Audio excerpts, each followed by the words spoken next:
ಚಿಕ್ಕಮಗಳೂರಿನ ಈ ಮರೆತು ಹೋದ ಆನೆಗಳ ಮಾರ್ಗವು ಹೇಳುವ ಕಥೆಯಿಲ್ಲಿದೆ. ರಸ್ತೆಗಳು ಮತ್ತು ಪಟ್ಟಣಗಳು ಬರುವ ಮೊದಲು ಚಿಕ್ಕಮಗಳೂರಿನ ಕಾಡುಗಳು, ಪಶ್ಚಿಮ ಘಟ್ಟಗಳಿಂದ ಕರ್ನಾಟಕದ ಬಯಲು ಸೀಮೆಗೆ ಆನೆಗಳು ವಲಸೆ ಹೋಗುವ ಮುಖ್ಯ ಮಾರ್ಗವಾಗಿದ್ದವು. ಪ್ರಾಚೀನ ಕಾಲದಿಂದಲೂ ಆನೆಗಳು ಮಳೆಗಾಲದಲ್ಲಿ ನೀರಿನ ಹಾದಿಗಳನ್ನು ಹಿಡಿದು ಗುಪ್ತ ಮಾರ್ಗಗಳ ಮೂಲಕ ಸಂಚರಿಸುತ್ತಿದ್ದವು. ಕುದುರೆಮುಖ, ಭದ್ರಾ ವನ್ಯಜೀವಿ ಧಾಮ, ಕೆಮ್ಮಣ್ಣುಗುಂಡಿ ಅರಣ್ಯಗಳ ಮೂಲಕ ಈ ಮಾರ್ಗ ಸಾಗುತ್ತಿತ್ತು.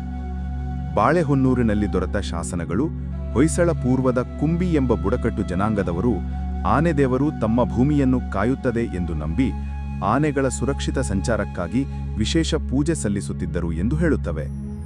ವಸಾಹತುಶಾಹಿ ನಿಯಮಗಳು ಮತ್ತು ಬುಡಕಟ್ಟು ಸಂಸ್ಕೃತಿಯ ಅಳಿವಿನಿಂದ ಈ ಸಂಪ್ರದಾಯಗಳು ಮಾಸಿಹೋಗಿವೆ. ಆದರೆ ಇಂದಿಗೂ ಹಣಬಾಳ, ಬಾಳೆಹೊನ್ನೂರು ಮತ್ತು ಕಳಸದಂತಹ ಕೆಲವು ಹಳ್ಳಿಗಳಲ್ಲಿ ವೃದ್ಧರು ಮಂಜಿನಲ್ಲಿ ಅಲೆದಾಡುವ ಪ್ರೇತ ಆನೆಗಳಿಗೆ ಉಪ್ಪು ಮತ್ತು ನೀರನ್ನು ಅರ್ಪಿಸುವ ಜಾನಪದ ನಂಬಿಕೆ ಜೀವಂತವಾಗಿದೆ.